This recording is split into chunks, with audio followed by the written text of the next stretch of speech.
to everybody, dear guests, Excellency, and Professor Governor Loeng, colleague on the Governing Council of the ECB. We're very honored that you could come today to participate in our distinguished lecture series that we have established for the 100th anniversary of this bank. And we took a conscious decision, rather than having one conference to commemorate that we would find a series of distinguished speakers who come every few months to have another lecture. So this is the third in this series. You all know Philip Loeng. He is a graduate of Trinity College Dublin, and afterwards received a PhD in economics at Harvard University. We didn't quite overlap there, but I think Philip was younger than I am. He came later, but we had the same thesis advisor too, Jeffrey Sachs, so a lot in common. And after he left Harvard, he went to teach for a couple of years economics and international affairs at Columbia University before returning to Dublin, associated with Trinity College, where he remains the Whately Professor of Political Economy.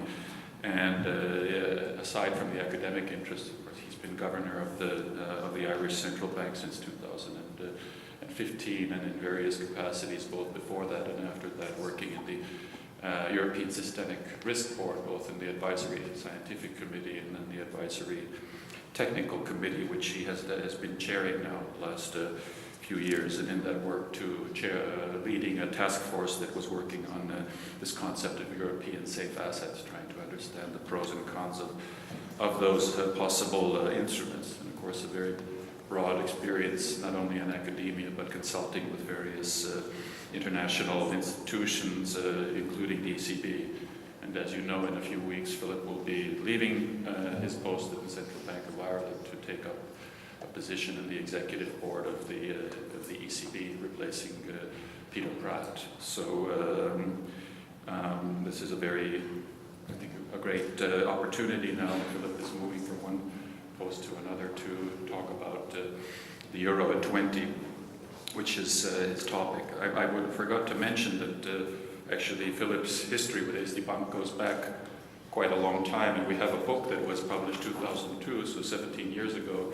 I think it was more or less on the 10th anniversary of the Krone. It was called Alternative Monetary Regimes in Entry to EMU, forward by former Governor Kraft. And the first paper here is called Exchange Rate Regimes and Monetary Policy in Small Open Economies, Philip R. Loeng. So I think 17 years ago or 18 years ago, we already knew that he's an up-and-coming rising star. And so this honor to have this book, which I think you still have on your shelf, is also special. So with that, I will give you the floor. I think you'll talk for about 40 minutes or so, and then we'll have some time for discussion. Please.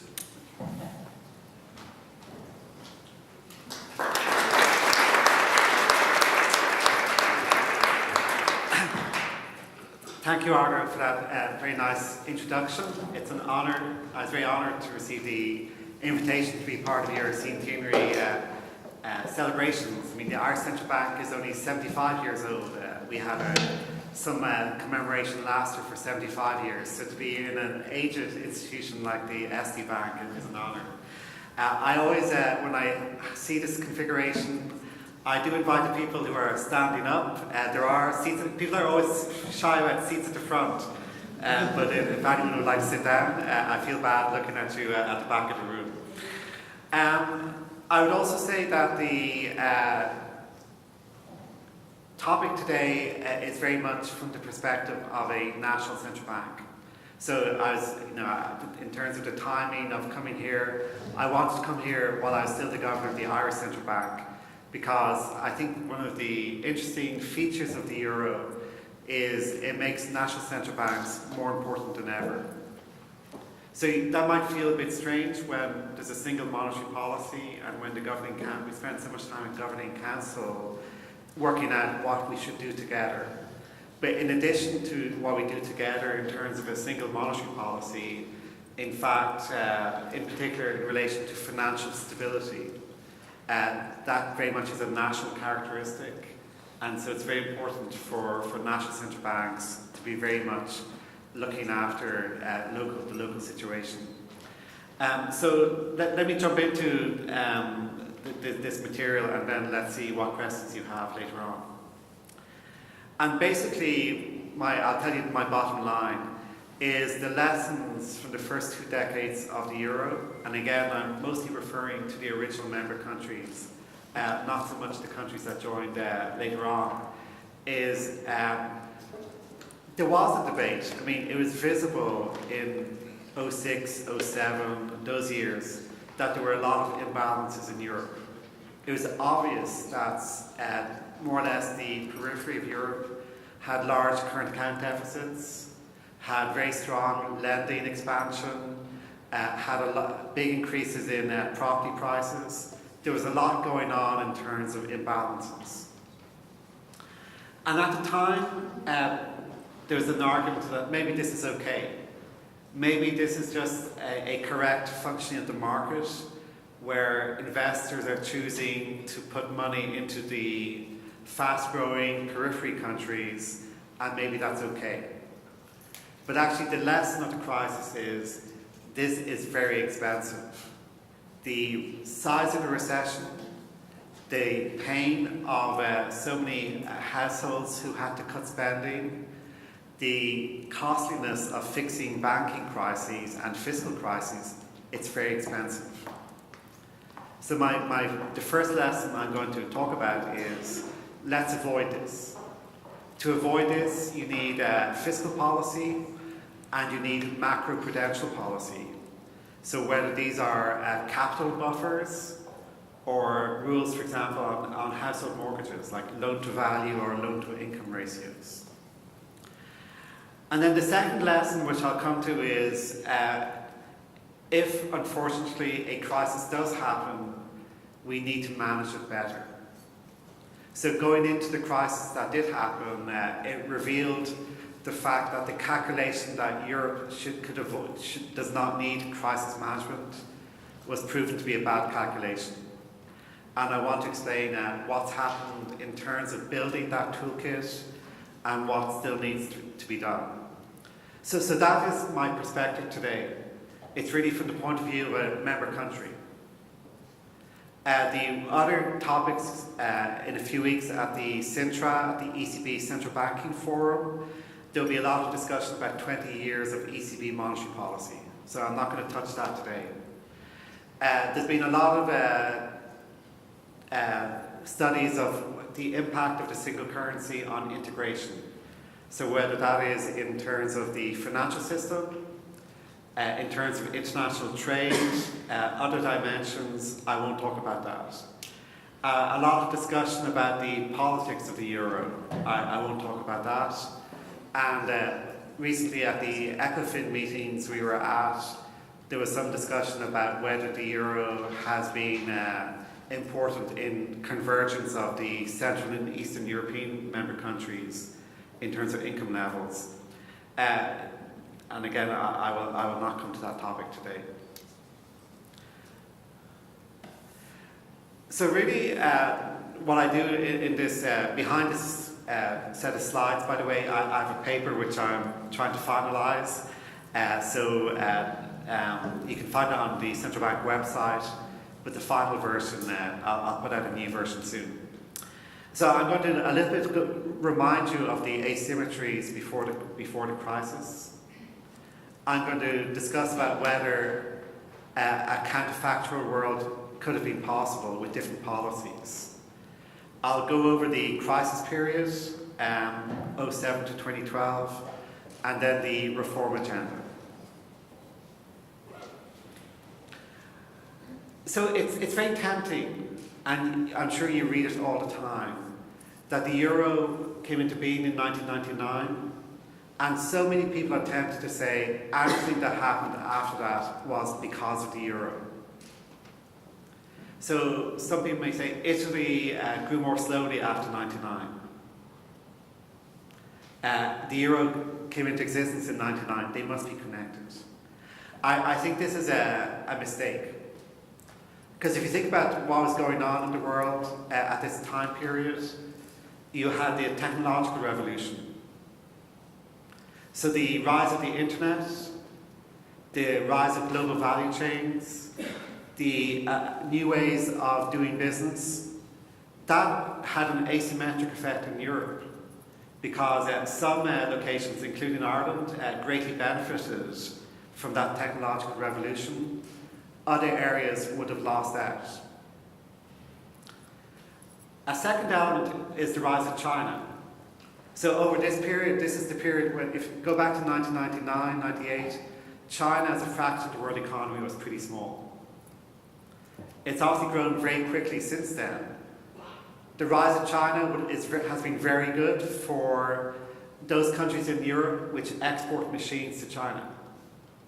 Less good for those countries in Europe where their industries have lost out.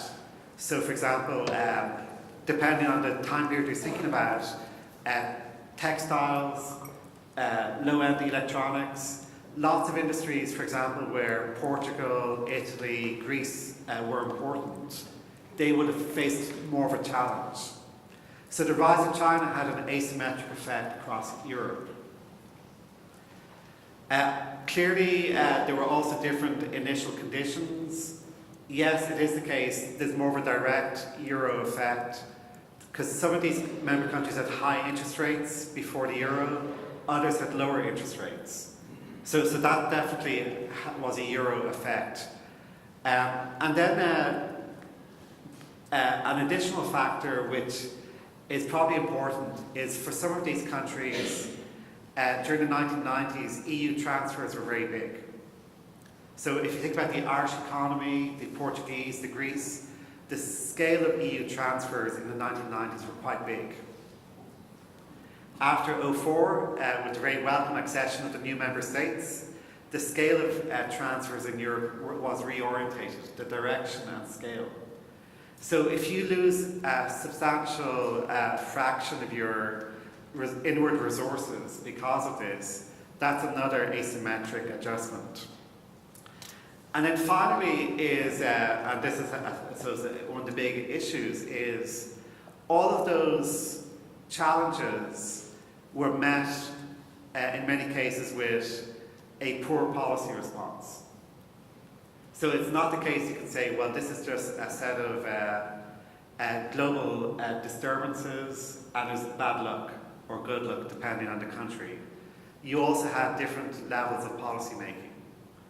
And this goes back to, if the national government is responsible for policy making in terms of the, who shares the blame for what happened, you have to allow for this fact that policy making mistakes were made. So that's a lot. There's a lot of things going on, only some of which were directly connected to the single currency.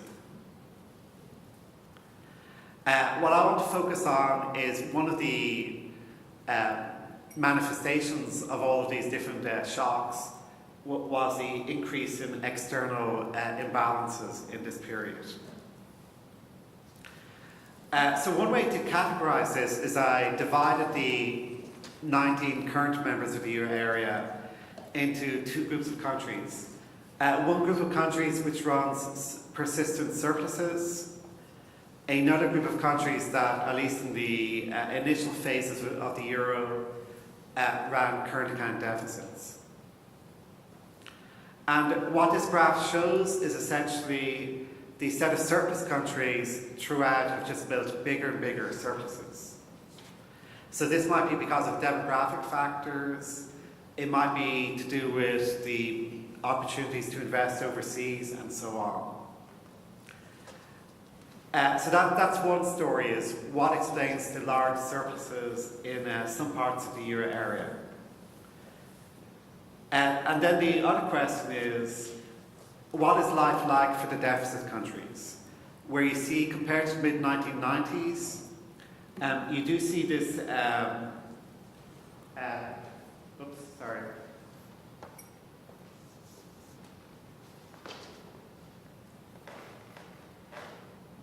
initially when the euro came in, there was an increase in the current account deficit.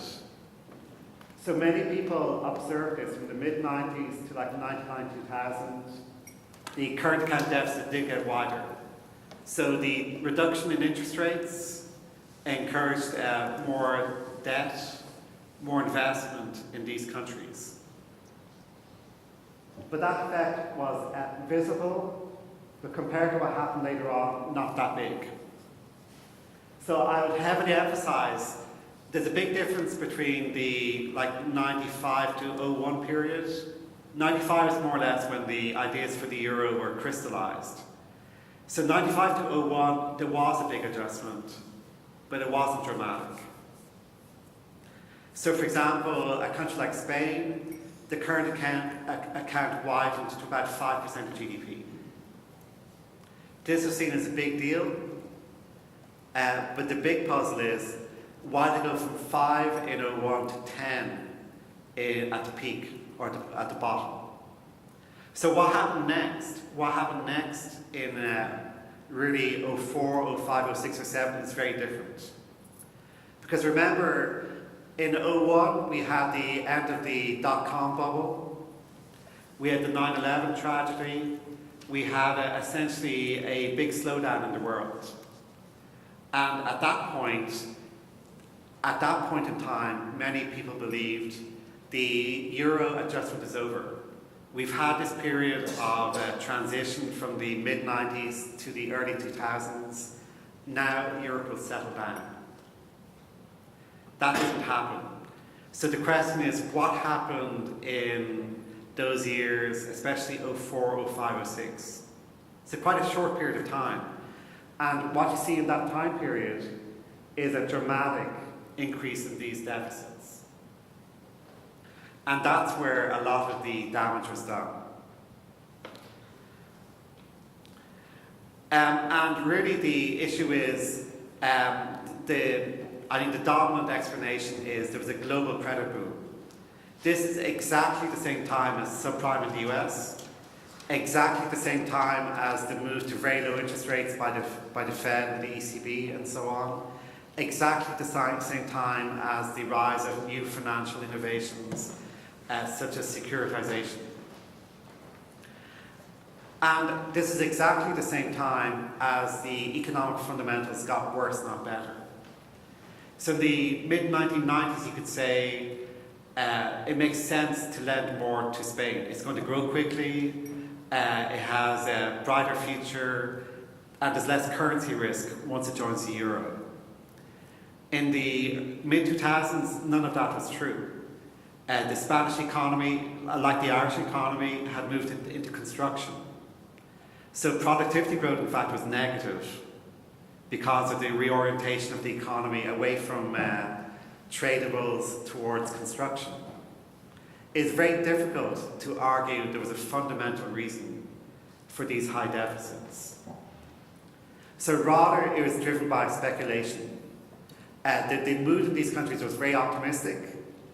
There was a belief that by extrapolation, that the house prices would continue to go up. And what you had was really a bubble situation. Now, that was also talked about at the time. At the time, there was a lot of discussion about what was going on. But to many people, the main point was, okay, this may end, but we think it's going to end as a soft landing. So if it ends in a kind of gradual way, because at the time many people said this has to end, this cannot continue, and in fact in many countries the peak was 06. And between 06 and summer 07, and even after summer 07 when the first disruptions in the financial system were evident, even through summer 08, it looked more like a soft landing. Construction slowed down, house prices began to fall, credit stopped growing, and the economy was still okay. And then in late 08, as you know, it turned into a sudden stop. You had Lehman Brothers, you had a lot of anxiety, and you had a major financial panic. So the hypothesis of a soft landing was falsified eventually. And in a sudden stop, like sudden stops before, it was extremely painful. Large recessions, but for an economist, they look at output, that's one indicator. Even bigger reductions in consumption. because people had to not only they had to adjust in terms of saving more, pay back some of this debt. The banks were calling in loans, and there's a lot also of pressure on people. Also, taxes went up. So to pay for the recession, to pay for bailing out the banks, taxes went up. So consumption fell a lot. And so if you try and calculate the welfare of the population, very severe drop. And this is, the cross-country pattern is exactly lines up with the size of the current account deficit. Those countries which in 2007 had big current account deficits suffered the most. So this really goes back to my first point, which is, given how it turned out, those who had a kind of more risk-taking attitude to current account deficits were proven wrong. This was very expensive, and this motivates the reason to prevent these in the future. Let me point out, however, is that there is no connection in the data with the euro. Because, of course, we had this in some of the Baltic countries like Latvia, Lithuania. You can talk about the Estonia experience. We had it in Iceland. We had it in Hungary. We had it in plenty of countries which were not in the euro. And in fact, I've been involved in studies where we tried to work out, was there any difference between the members of the euro and other countries, and the answer is no. And so this is really the way to think about it. This was a global credit boom for advanced economies. Emerging markets, less so, but for advanced economies.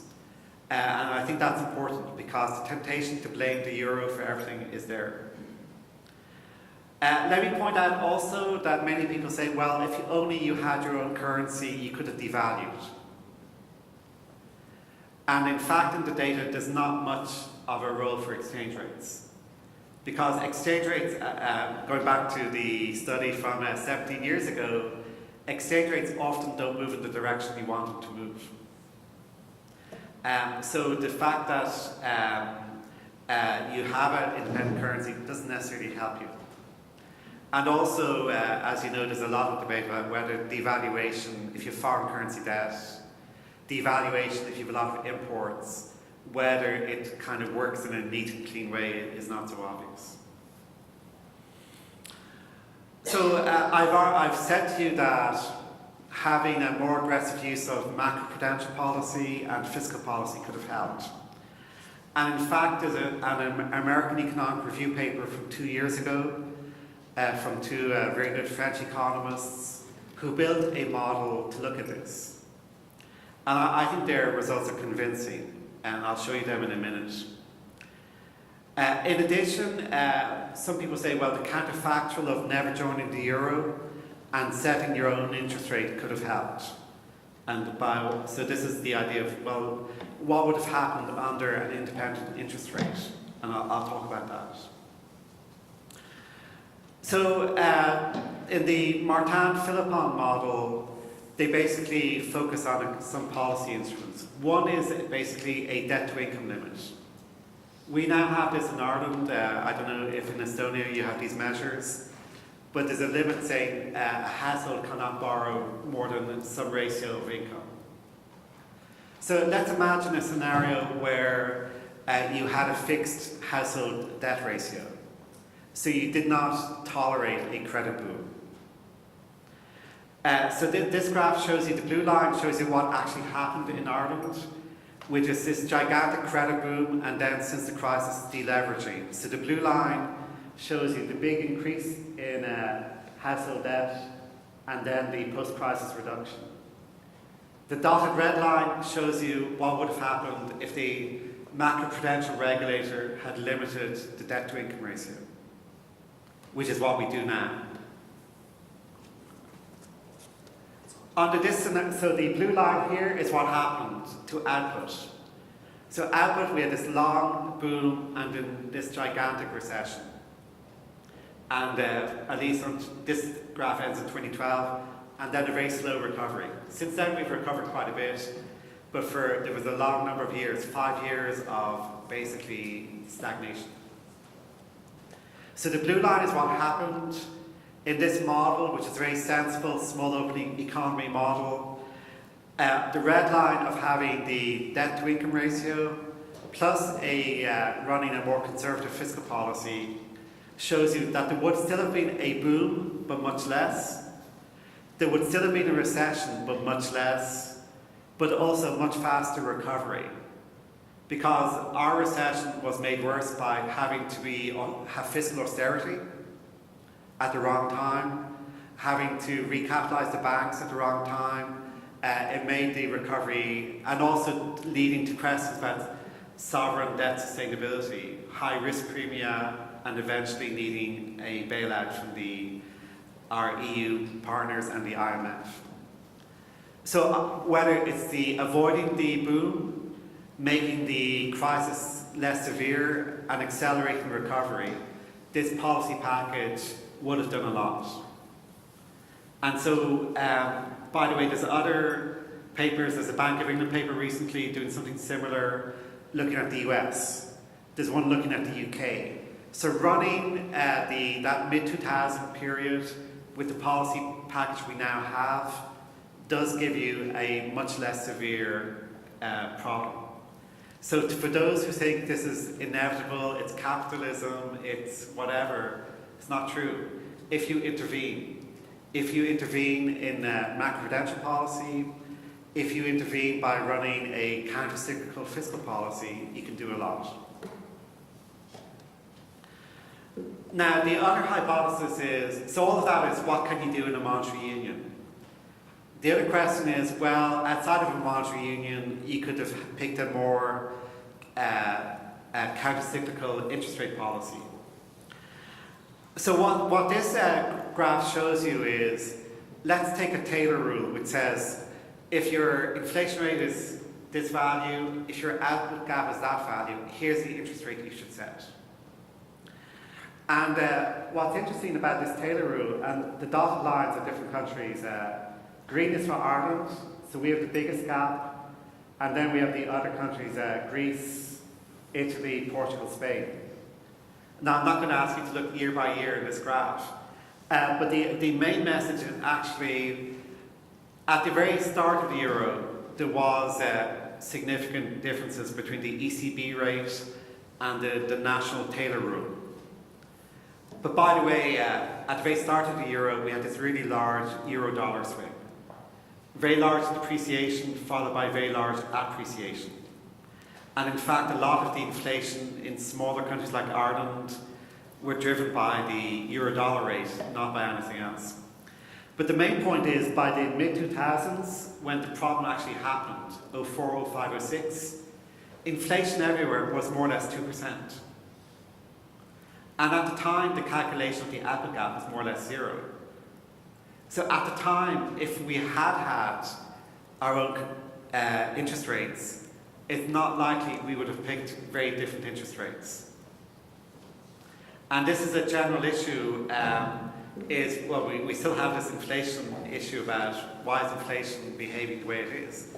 That was also true in the mid-2000s, even though we had very large differences across countries in terms of construction, in terms of external imbalances. Inflation was quite similar. And if you have similar inflation rates, and if output gaps look the same, which is maybe connected, you would not necessarily pick a different interest rate. In addition, if you had picked a different interest rate, it's not so obvious it would have helped. And this is where the Icelandic example comes in. Because if you try and raise interest rates, as you know, in a small country, you have the problem of hot money. That raising the interest rate can cause a currency appreciation, lots of hot money coming in, and if you have banks which are risk-taking, the hot money can make speculation worse. And that's absolutely part of the Icelandic experience, which is the strong krona appreciation was part of the problem in Iceland. So people who tell me all would have been fine without the euro, I just don't see it. You know, these are important counterfactuals. Let me come to the crisis, and let me emphasize, as you know, there were two periods in the European experience.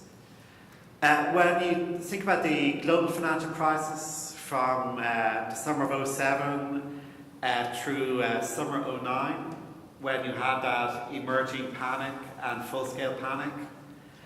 If you go back and read the coverage at the time, there were a lot of coverage of how fantastic it is to be in the euro area, because you were not exposed to currency speculation. So being in the euro area where the ECB provided liquidity to member countries, automatically, it's not the case that the Irish authorities had to negotiate liquidity provision with the IMF, unlike what was happening in Latvia and so on. It was automatic. So in 2010, the inflow of ECB liquidity into Ireland was 55% of GDP. So far bigger than any bailout.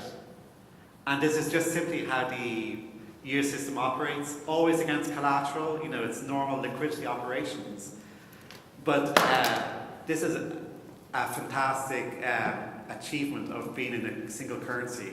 That financial shocks, like a global panic, does not directly affect you if your cross-border funding is in your local currency. And we have a shared local currency in the euro. So it's very important to make a distinction between that and then what happened in 2010-2012, which was a sovereign debt crisis. Because it was the case, Europe did not have a good framework for thinking about sovereign debt. Should sovereign debt be safe? Should sovereign debt be open to restructuring? And what are the circumstances under which the ECB should act as a stabiliser in the sovereign debt market?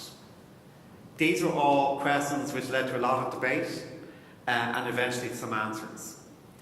And of course, it's still an ongoing issue about the links between sovereigns and banks, the role of the ECB and so on. So I don't want to get into, because we're all painfully aware of that, but essentially you need different elements. You do need the OMT promise that, you know, if it's about redenomination risk, the ECB steps in. You do need an institution like the ESM, because rollover risk in a currency union is going to be more severe, because investors can always leave a country without taking currency risk. So the ability to fly out of a national banking system without taking currency risk does lead to greater fragility, but it has an answer, which is to build a firewall like the ESM. And then, of course, if you compare the euro area to the US, the big true difference is banking union. If Florida gets into trouble, if Arizona gets into trouble, that's bad news, but it doesn't cause banking instability if you have federal banking.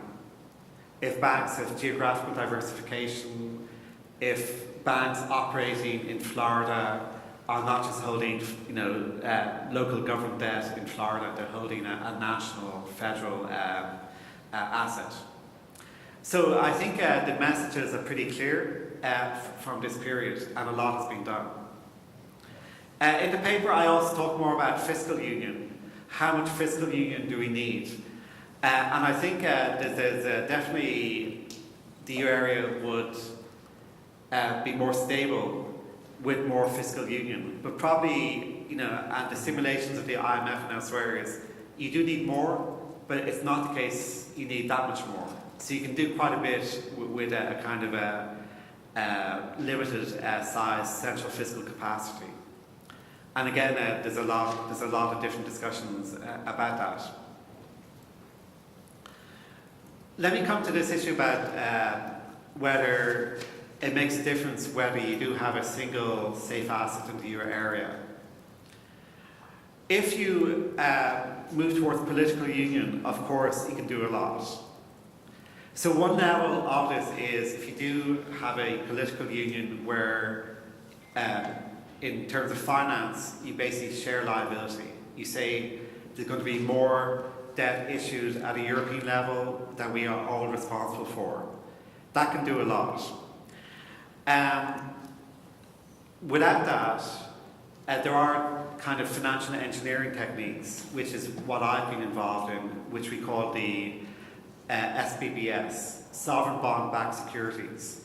So we've had this big project, which essentially uses financial engineering to divide government debt between different layers. Because most of the time government debt should be safe. But in a severe crisis, someone may need to take a loss. So if you divide the loss-absorbing element from the safe element, this can do a lot in terms of for making sure that banks hold a safe element, insurance companies hold a safe element, the retail investor holds a safe element, whereas, let's say, hedge funds or something can take the loss-exposed element. So that's been moving along. Let's see where that goes into the future. So I think, let me stop there, because I know myself, after 40 minutes, you can't keep on listening, it's impossible. So let me say that my view of where we are now after 20 years is, and by the way, for people involved in economic research, so much has been learned. There have been so many people working on this, especially in the last number of years, that I think there's a lot of convergence in diagnosis. So our model of how to think about the euro area is converging, but I think there's still plenty of research questions to answer. I think a very important point for anyone working on this is the euro area is unique. It's very tempting as a research strategy to say, contrast the euro area with the US. That can be very helpful, but the US has its own history, and it doesn't automatically follow that the euro area needs to follow the same history. So it's important to respect that the euro area is a unique construct. It is intertwined with the future of Europe in terms of politics. The degree to which we need more political union, it's kind of a continuum. It's not a case of 0-1, either where we are now or complete union. There could be a very wide range of outcomes, which I leave for political scientists to work on. But maybe my last point is, as the crisis fades in memory, the big challenge, coming back to national central banks and governments, is to make use of the tools we now have. Obviously, governments have to, maintain the discipline in terms of the fiscal framework, interacting with national fiscal councils, living within the world of the Stability and Growth Pact. But for national central banks, there is a new responsibility in terms of macroprudential. So making sure that whether you have direct responsibility or in combination through whatever is the national macroprudential authority, I think all the evidence indicates is that in terms of stabilizing the national economy, having macroprudential policies such as debt to income, loan to value, counter-cyclical capital buffer, systemic risk buffer are so important. And this is why I've been so committed to the European Systemic Risk Board, which is a kind of a information sharing and knowledge sharing mechanism across the European system. I do think national central banks, to the extent they have this unique perspective on what's going on in their national economy, have a very important role to play in reconciling a single currency, which I think has many benefits, with preserving stability at the national level. So with that, let me stop, and I'm very happy to take any comments or questions you have.